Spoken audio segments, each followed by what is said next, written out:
Hey everybody, how are you? My name is Sarah Turino of Whole Woman Wellness, and I am delighted today to have my friend on. This is Melvin Carter Sr. Well, except it's not senior.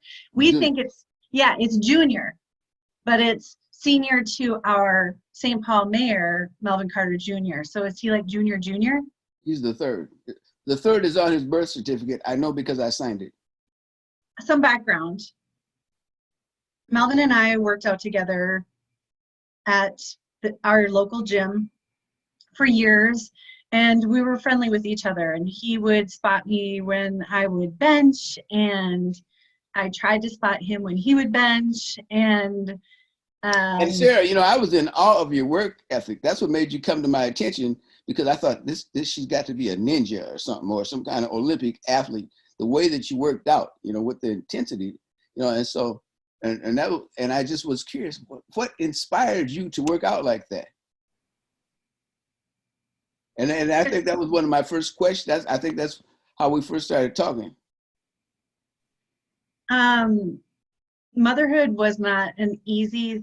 It wasn't supernatural for me. It was stressful being at home with the kids, and so for me, going to the gym and moving my body and pushing a lot of weight helped keep me super grounded and present and able to be a better parent. Hmm. Hmm. I thought you So were. I thought maybe you were preparing for some kind of. I guess you were intense competition. Some kind of showdown or something. Like one of them Rocky movies. yeah, no, I think it was survival. Yeah, duh. Yeah. So you wrote a book that I just really want to shout about from the rooftops. And Melvin wrote a book called Diesel Heart. And it is his life story. And it is one of my very favorite books.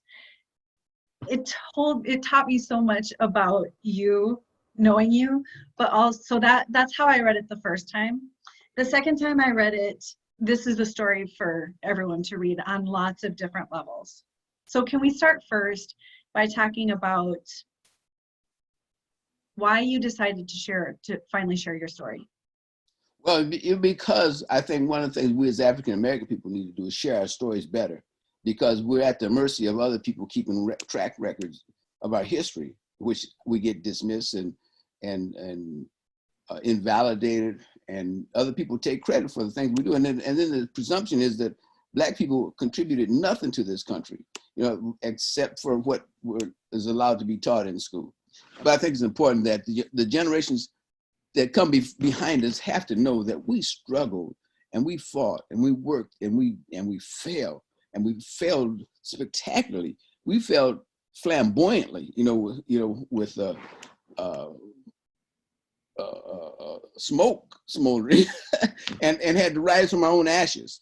And so I wanted the people to know that, and then a whole lot of people my age, and a lot of from our experience, I think a lot of us are private about our struggles because there's things we don't want to share about ourselves, and poverty and oppression can bring out the best of people, but also it can bring out the worst, and and and and I always thought that I would, so I wanted to share that how I got past myself being my own greatest obstacle with the help and the love of a community and parents around me and prayer.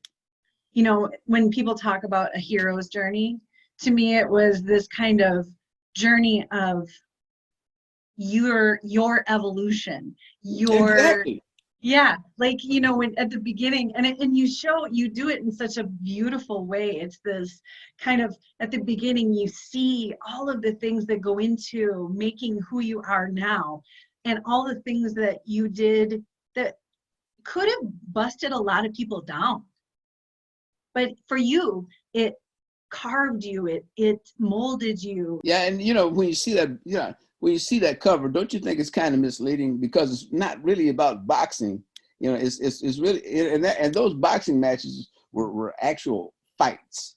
They were fights I had with myself, facing my own issues, my anger, my propensities. And what I want folks to know is this, and this is perhaps the main thing, is that there's so many people so much more talented than I, so much bigger than I, so much more intelligent, much more dynamic than I, you know. I mean, so for me, it's an intrigue that I survived, let alone amount to something, and whereas others did not. And so when I decided to become a cop, for example, it was a reversal of everything I'd ever done. It was a reversal of my behavior, my relationships.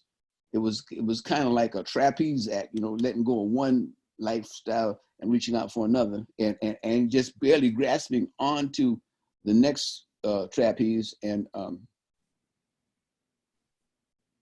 clinging to it, with people stomping on my fingers, trying to let me, you know, because they tried to make me fail, and you know, and I had failed pretty spectacularly up to that point, you know. So somehow, by the grace of God, by the grace of a power greater than mine, by the time I was in my middle 20s, I had a history that included some fighting, some disturbing the peace, and some patty cake disturbances, clean enough to get on the police department. That was a miracle of itself. And then I told you in the book that I was a natural at stuff like wrestling and boxing, but when it came, and so when it came time to become a police officer, man, I had to challenge everything about myself to the core of my being, beyond and beyond, because it was such a reversal. It was so out of what everything I had done before, anything done before, and I just don't. Only thing I knew about policing was what I saw on TV. So I thought you got shot at it every night, you know. Right. And so I had no intention, I had no anticipation, I had no expectation of surviving police work, you know, because being a Black male, so many people around me were just dying anyway, as is, you know, as I mentioned in the story before that. And I thought that becoming a cop and a Black man would just put my probabilities of going down in a spectacular smoke was probably probable, you know. So I went into policing with a kind of the intensity that and the determination, dedication that a minister would go into ministry, a priest would go into priesthood, you know. One of the things that kind of, for me, when I think about that part of the book, when you're a police officer, one of the things that really became very clear to me was that being a Black police officer, you had an interesting duty to your community that was different than one would expect. Yeah. And you served on the police force, your community, the Black community, in a way that was really powerful.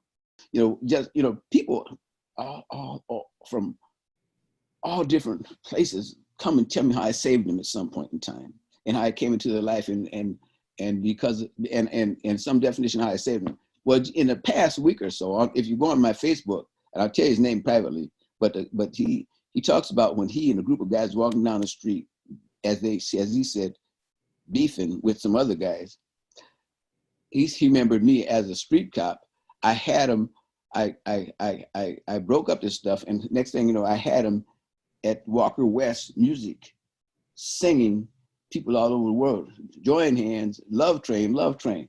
Now, you know, I mean, you know, that's what I think of policing. One of my big horses I try to gallop on is the reality, in my opinion, that cops need to come from the community from which they serve.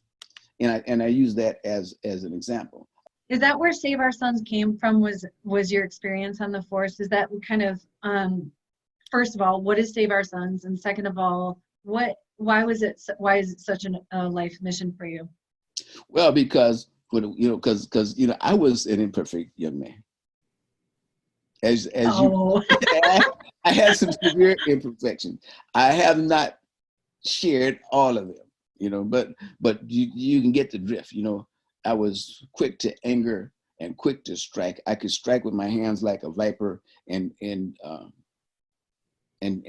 have some results from that I regretted. Okay. And so when I did wrong and got caught and the elders, the parents came downtown to make sure that I knew never to make that mistake ever again. Because I was a black cop, because I lived in the neighborhood, because everybody in the world knows where I live, which I still live today. The house we live in now, my son was 2 when we moved in here. So we've been here a while.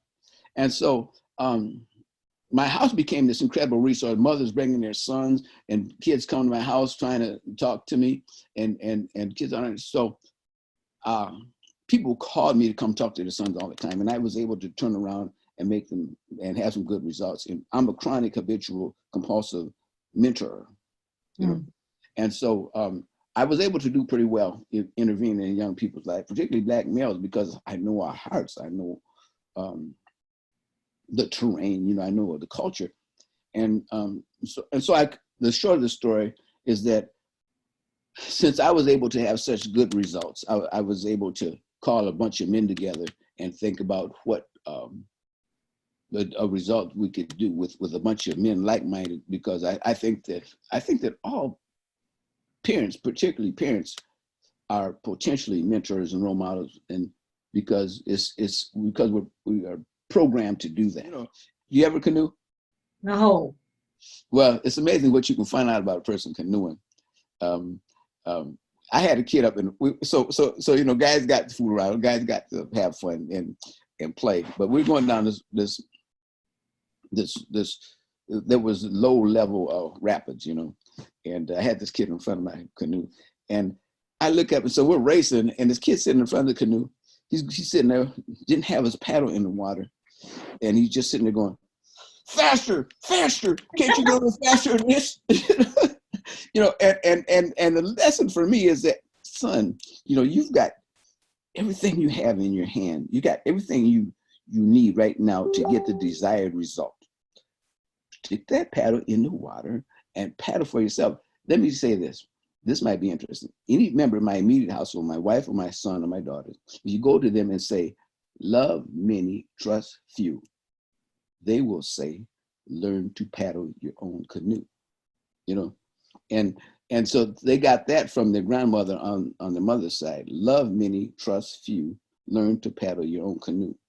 And in the scheme of life, you know, what I want to teach young people to do is to learn to paddle your own canoe. Learn to use your paddle, whatever that is. It may be a color crayon, it may be a camera, it may be a song, you know, to get what you need to get the desired result. You and your machine, you have been, sometimes when I was reading the book, I felt like exercise and moving your body was your, like, maybe that's where we understand each other. That it's not, to me, it's necessary. Does it feel like that for you? To say necessary is quite an understatement. You know, it's an extreme understatement. You know, I don't know how to stress, I don't know how to say it enough. It's an element of who I am, and it's the air in my bubble. Yeah. You know, it's the conveyor belt of life for me. You know, one of the things that I think of when I see you is someone who is fully inhabited in their body, fully inhabited in your machine, because you use it all the time. So I feel like you're somebody who's fully inhabited in their body, and therefore you're fully present when you're with someone. Thank you. And that is a gift. That is a gift that you don't even realize that you give people, because it's almost as if you in your body in your machine and being fully present allows the people that you interact with to inhabit and settle into their selves too. Does that make sense? That's a gift for you to say that to me. It is the truth of my experience of you, you know. What would you tell people if you were going to say, hey, here's why I think you should read this book?